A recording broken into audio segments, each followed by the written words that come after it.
The agency started, according to the archives, started exactly 90 years ago, and it was really a concept by some visionary people at Bethel AME Church. They saw a need for a community center for people to be able to gather in Central City, Scranton. And at that time, that was the African American community. And at the same time, about a year or two later after that, as a matter of fact, the Bellevue Center was founded in Lower West Side as the Big Sisters organization, working with young women, young girls living in that community. That was a heavily immigrant community at that time. I believe there was a heavy Jewish population that lived over there as well. Well, I got involved with the Progressive Center, which was one of the ancestors of the now merged Progressive Center, Bellevue Community Center, and resulting in the United Neighborhood Center, probably almost 50 years ago. So the Progressive Center was a facility for our African American community, and the Progressive Center was an important gathering point for social and cultural activities for our black community. It was in a very humble place, but there were a lot of poor people in the area who were really affected by it positively. It was a place that they could bring their troubles, bring their kids, and have some good times too. And it had an amazing director, Bertha McNeil, who was a real New Englander, grew up on a farm in New England, but was very affected by Jane Addams and the whole settlement house movement. Bertha was a powerhouse too, and she ran Big Sisters, a Big Sisters program.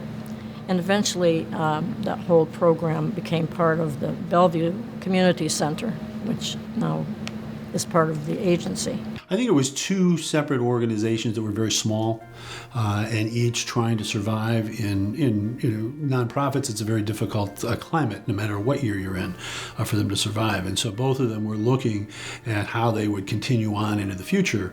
And so United Way was very instrumental in encouraging that. They helped to do a study, brought in some a national organization, the National Association of Settlement Houses, which is kind of the philosophy of our agencies, to do a study and see what the possibilities were, and the recommendation was that the two organizations combined. I had a good friend who was who was in charge of personnel for the National Federation of Settlements and Neighborhood Centers, and he said to me one day, "Would you have any interest in doing that kind of work?" I said I might, and very shortly thereafter, he told me about this position in Scranton. Scranton needs neighborhood-based services. And these two little organizations hold the potential of making that happen in a larger sense than what they have been able to deliver up to the present time. And we began to pull together people who were willing to support us. Before I came, we had any number of directors at UNC, and every 2 years or so they were leaving. So one good thing that I did and Mike and following me, we stabilized the agency by staying a long time. And then the Scranton School District got involved, and Marywood University got involved, and the community got involved, and it just kept growing and growing.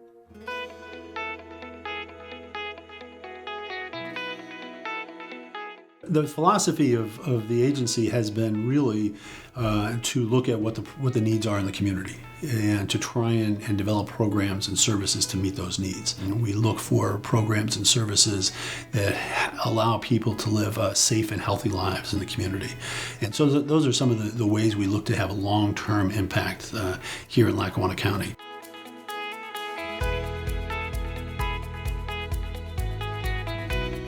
The children who attend United Neighborhood Centers programs are exposed to a wide variety of activities, getting them out of what could potentially be negative environments, and we're providing wholesome, fun, educational, recreational. They're getting a ton of exercise.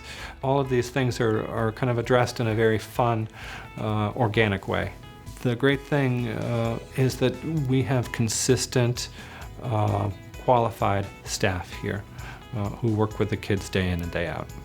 Project Hope actually started with Monsignor Kelly. They saw a need, particularly in the housing developments, where the children needed to be removed from that environment and brought up to a place in the country where they could really enjoy themselves and play and not have to, be out in the city streets. We recognize that children are in need of very careful service, not just something where you can have a good time. I mean, one of the things about Project Hope has always been that it's not just the wonderful activities of a pool and a lake and boating and that type of thing, but it's also the food that we serve. We lend an ear, we lend a hand, we try and make things a little better for all of the kids who go here.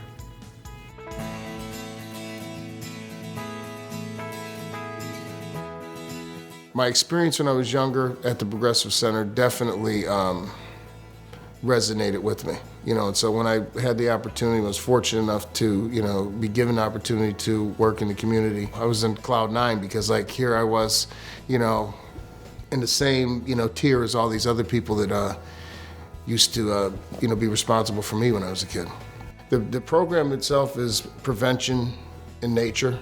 So you're trying to get these kids who exhibit, say, leadership potential, and they're at the cusp and can go either way. My goal is, on an individual level, I do, an intake interview with the child and parent, and I look at, what is working, is going to help you with your development. What do you already have? But essentially what we're trying to do is build a toolbox for the kids so that they are able to do it. Not like codependent, but true independence. Our arts programs are something very close to my heart. I mean, I'm not an artist. I don't have artistic talent, but I see how our children develop when they become involved. When I see kids on the stage, they just feel so great about themselves. And when I see our kids who are doing photography work, who then at First Friday in Scranton have an exhibit and somebody comes along and buys their work, I mean, there's a real ego boost that these kids really can use. So we look at as much of that artistic outlet as we can. Some of our kids have tremendous talent that would never be tapped anyplace else. When they come into our centers, they feel safe. And they feel cared for, and so it's a space where they can exercise those talents, and nobody is going to make fun of them, nobody is going to ostracize them, and they're encouraged, and so the kids are just coming to us in droves who want to get involved.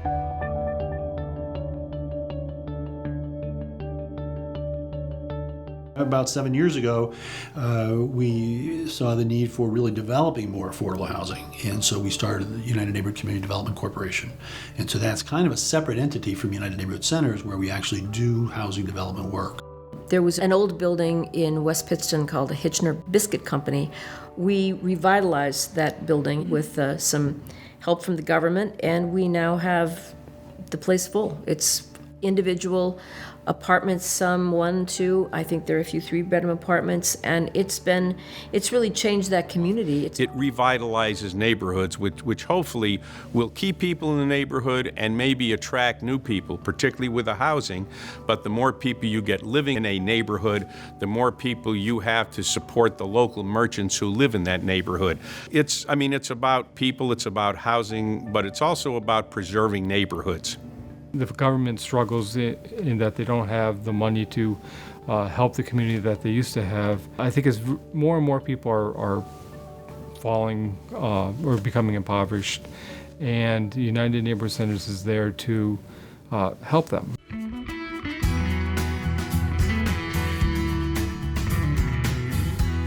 Community Services Department holds the Angel's Attic clothing room and our food pantry.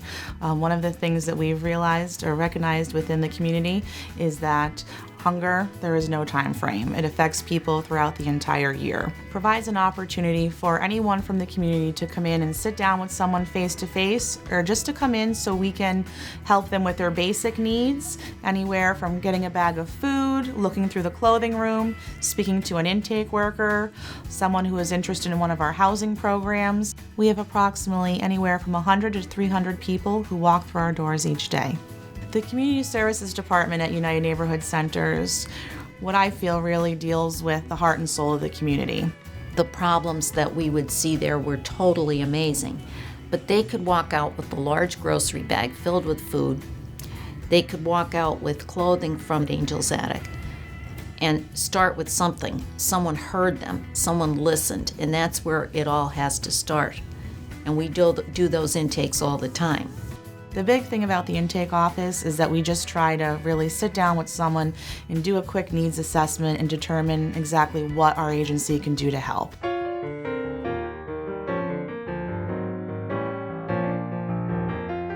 We have 4 senior centers in 3 different towns. Each senior center has its own personality, and as a director, I get to visit all 4 of them.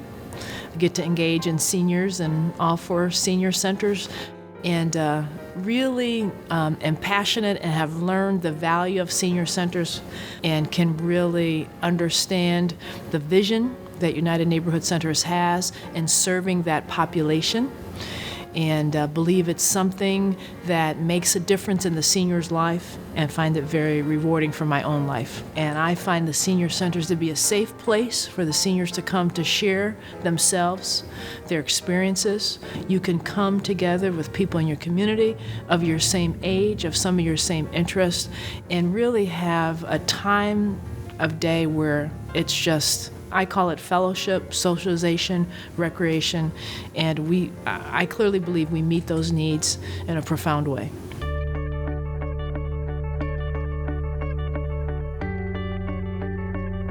We just merged with SCOLA, Scranton Council on Literacy Advanced, which does English as a second language program and citizenship programs. So we're actively working with a lot of the immigrants to help them become U.S. citizens. SCOLA had been in business for, I think we said, almost 25 years, and doing very nicely. It was a free service teaching people English as a second language. It was one component, and the other was people for whom reading had just fallen through the cracks. When we realized that we just did not have the funds, we knew we had to, we were on the verge of closing our doors.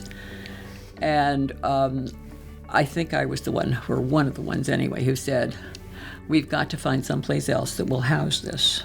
And when I realized that United Neighborhood Centers dealt with the same exact population that we were dealing with, the people who were living in the South Side were the same people that we were seeing with the ESL lessons and with the literacy lessons. So it was a very natural partnership. I think I can make an argument for every position in this agency being the most important thing that we do here. I really couldn't decide. I mean, what's more important than caring for somebody's children?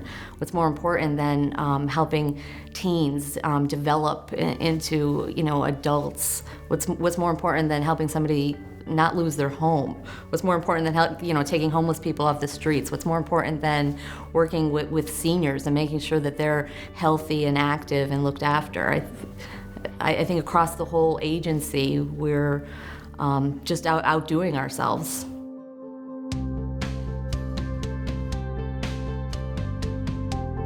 It's a blessing and a curse that the need for services has been growing and growing.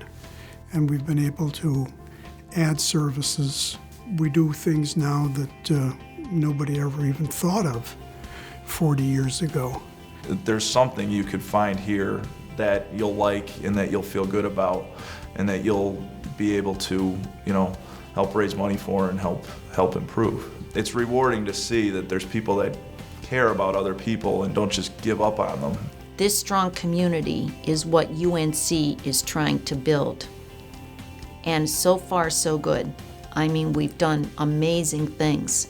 It has grown, extraordinarily over the last 40 years because we had 2 extraordinary executive directors, Dawn Brennan and Mike Hanley.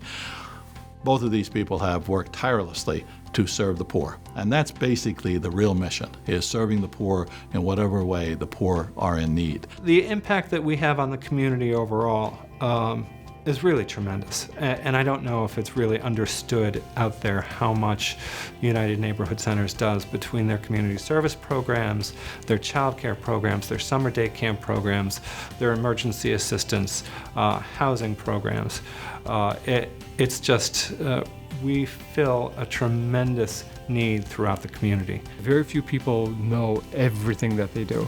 And that's one of the most impressive things about the organization. They touch so many people in the community in different aspects, but they're just so far reaching.